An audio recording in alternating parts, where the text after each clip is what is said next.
ማርቲ ሱፕሪምን አየሁት።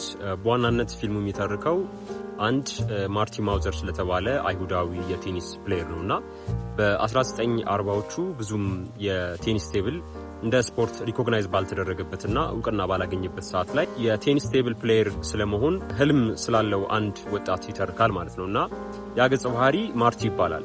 እና በሚኖርበት ዓለም ውስጥ በጣም የተግባቦት ስኪል ያለው አይነት ካራክተር ነው። የሚተዳደረውም ደግሞ ጫማ በመሸጥ ነው እና በጣም ስኪል ስላለው ብዙ ሽያጭ ማስመዝገብ የሚችል አይነት ሰራተኛ ነው። ኢቨን ወደ ማናጀርነትም ፕሮሞት የተደረገ አይነት ገጸ ባህሪ ነው እና አንዳንድ ጊዜ መሆን የምትፈልጉት ወይም ደግሞ በውስጣችሁ ድሪሜ ነው ብላችሁ የምትሉት ነገርና ነገር ግን የምትገኙበት ቦታ አክቹአሊ የምትገኙበት ቦታ ግን ሊለያይ ይችላል ማለት ነው። ሰው በውስጡ በጣም ትልቅ የሚባል ድሪም ኖሮት ወይም ደግሞ ተፈጥሬለታለሁ ማሳካት ፈልገዋለሁ ብሎ የሚያስበው አንድ በጣም ክሊር የሆነ ፓዝ ይኖረውና ነገር ግን በሚኖርበት ዓለም ደግሞ ህልሙን አቺቭ እንዲያደርግ የማይፈቅድለት ሊሆን ይችላል ማለት ነው። ብዙዎቻችን የተለያየ ድሪም በውስጣችን አለን በአንድም ሆነ በተለያየ መንገድ ግን ይሄ ዓለም ደግሞ አቺቭ እንዳናደርገው እንቅፋት ሊሆንብን ይችላል ማለት ነውና አንዳንዴ በዙሪያችን ያሉ ሰዎች ህልማችን ኮመን ህልም ስላልሆነ ወይም ደግሞ ከአንድ ህልም ኤክስፔክት የሚደረጉ ነገሮች አሉ። ለምሳሌ ፌም ሊሆን ይችላል፣ ገንዘብ ሊሆን ይችላል፣ ወይም ደግሞ ተወዳጅነትንም ማትረፍም ሊሆን ይችላል ማለት ነውና አንዳንድ ጊዜ ግን ሰዎች ለራሳቸው ብቻ ትርጉም የሚሰጣቸውን ወይም ደግሞ በሌላው ሰው ዘንድ ኦድ መስሎ ሊታይ የሚችልን ህልም ደግሞ ሊያልሙ ይችላሉ። መድረስ የሚፈልጉበትን አይነት ጎልም ደግሞ ሴት ሊያደርጉ ይችላሉ ማለት ነውና አንዳንዴ እነዛ ነገሮች ኦድ ሊሆኑ ይችላሉ። በተለምዶ ደግሞ በቃ ቦታና ስፍራ የሚሰጣቸው አይነት ደግሞ ድሪሞች አሉ ማለት የሚከበሩ። ለምሳሌ በልጅነት ስንጠየቅ ምን መሆን ትፈልጋለህ፣ ምን መሆን ትፈልጊያለሽ ተብለን ስንጠየቅ ሴት የምናደርጋቸው እንዲሁ የሰማናቸውን አይነት ድሪሞች ነው። ሶሳይቲው ሪስፔክት የሚያደርገውን ወይም ደግሞ በምንኖርበት ዓለም ውስጥ ክብርንና ገንዘብን የሚያስገኘውን አይነት ድሪም እንድናልም እንደረጋለን ማለት ነውና አንዳንዴ ህልሞቻችን ይሄ ኢኔት የሆኑ ወይም ደግሞ ከውስጥ የመነጩ ላይሆኑ ይችላሉ። ኤክስተርናሊ ሰዎችን በማየት ዲቨሎፕ ያደረግናቸው ወይም ደግሞ ኢሚቴት በማድረግ እግሬን መሆን እኮ ፈልጋለሁ ብለን የምንላቸው አይነት ህልሞች ይበዛሉ እና አንዳንዶቹ ሰዎችን በማየት ወይም ደግሞ አራያ በማድረግ የምንመርጣቸው ህልሞች ሊኖሩ ይችላሉና ትክክልም ሊሆኑ ይችላሉ። ሰው ህልሙ የሚሰራው ከተለያዩ ነገሮች ስለሆኑ ሰውንም አይተን ወይም ደግሞ እና በዙሪያችንም ሊሆን ይችላል፣ በቴሌቪዥንም ሊሆን ይችላል፣ በጋዜጣም በተለያዩ ነገሮችም አይተን እንደ ገሌ መሆን ፈልጋለሁ የምንላቸው ህልሞች በራሳቸው ችግር የለባቸውም። ነገር ግን ፎርስድ የሆኑ ህልሞች ሲሆኑ ማለት ነው የኛን ስኪል እና የኛን ተሰጥኦ ያላገናዘቡ አይነት ድሪሞች ደግሞ ብዙ ጊዜ ሊከሽፉ ይችላሉ ወይም ደግሞ ህይወታችንን ሙሉ ባልተሰጠን ቦታ ወይም ደግሞ መገኘት በሌለብን ቦታ ላይ ተገኝተን እንድናሳልፍ ሊያደርጉን ወይም ደግሞ እንድንባክል ሊያደርጉን ይችላሉ ማለት ነውና ማርቲ ማውዘር የራሱን የሆነ አይነት ድሪም ሴት ያደረገ አይነት ሰው ነው። ነገር ግን ደግሞ በሰዓቱና በጊዜው ደግሞ የቴኒስ ቴብል እምብዛም እውቅና ያላገኘበት ጊዜ ስለሆነ ሰዎች ህልሙን እንደ ቀልድ የሚመለከቱት አይነት ሰው ነው።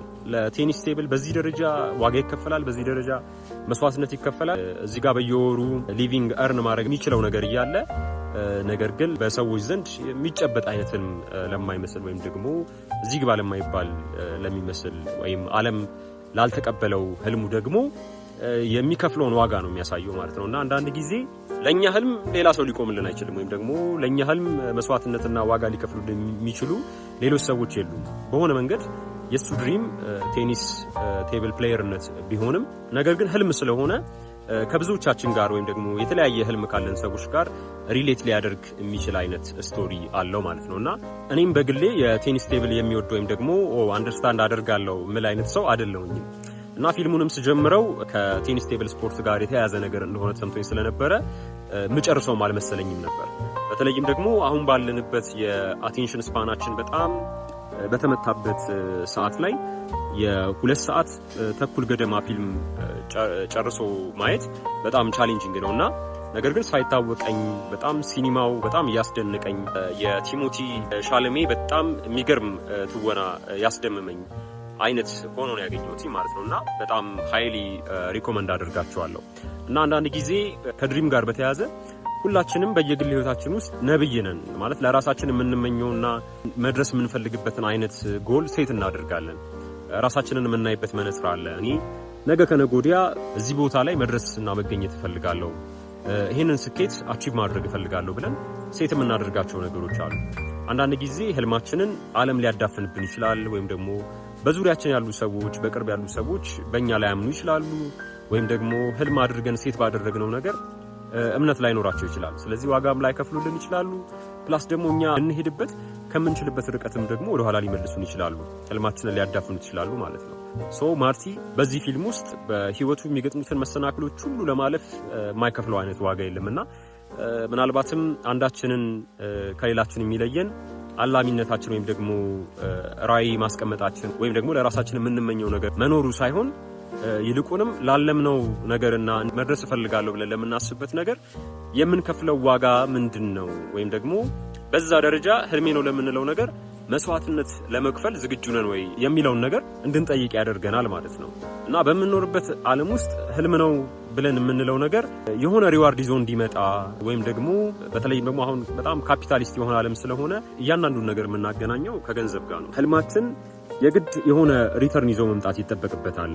የሆነ ረቨኑ ሜክ ማድረግ አለብን ወይ ደግሞ ከሰዎች ዘንድም የሆነ ዝና፣ ስም፣ አክብሮት የተለያዩ ነገሮችን የሆነ ማግኘት ይጠበቅብናል። አንዳንዴ ምንም ውጫዊ ነገር ይዞ የማይመጣ ነገር ሲሆን የሆነ ሰዎች ሊስቁ ይችላሉ ወይም ደግሞ በነገር ውስጥ ትርጉም ሊያጡበት ይችላሉ ማለት ነውና አንዳንዴ የምናልመው ህልም ወይም ደግሞ እኛ መሆን የምንፈልገው ነገርና በህይወታችን በእድሜያችን አቺቭ አድርገነው ወይም ደግሞ አሳክተን ማለፍ የምንፈልገው ነገር ለሌሎች ሰዎች የግድ ትርጉም መስጠት ላይ ይጠበቅበት ይችላል። ማለት እኛ አንደርስታንድ ካደረግነው ህልማችንን ወይም ደግሞ እኛ ክሊር የሆነ ፓዝ ካለንና በህይወታችን በጊዜያችን በእድሜያችን ከፍለን ማለፍ የምንፈልገው መስዋዕትም ደግሞ ካለ ደግሞ ለዛ ነገር ከፍለን ማለፍ እንዳለብን ይነግረናል ማለት ነውና የትርጉም ጉዳይ ሁሉም ነገር ወይም ደግሞ ለኔ ህልሜ ነው የሚለው ነገር ለሌሎች ሰዎች ትርጉም መስጠት አይጠበቅበትም። በዓለም ላይ በጣም ኦድ የሚባሉ ነገሮችን ማሳካት የቻሉ ሰዎች በዙሪያቸው ባሉ ሰዎች አንደርስታንድ መደረግ የቻሉ ሰዎች አይደሉም። በጊዜያቸው በዘመናቸው ምናልባትም እንደ እብድ ወይም ደግሞ አንዳቸው የሆነ ሳይኮሎጂካል የሆነ እክል እንዳለባቸው ተደርገው የሚወሰዱ አይነት ሰዎች ሆነው ያለፉ ሰዎች ናቸውና ለህልማችን ዋጋ የምናወጣው ወይም ደግሞ እሴት የምንሰጠው እኛ ነን። ህልሜ ይሄን ያህል ያወጣል ብለን ምን ተምነውና ያንንም ደግሞ ዋጋ ደግሞ ለመክፈል ደግሞ ምንጥረውም ደግሞ እኛ ነን። ሶ በአጠቃላይ ማርቲ ሱፕሪም በጣም ቆንጆ ሲኒማ ነው፣ እንድትመለከቱት ጋብዛችኋለሁ። ይመቻችሁ።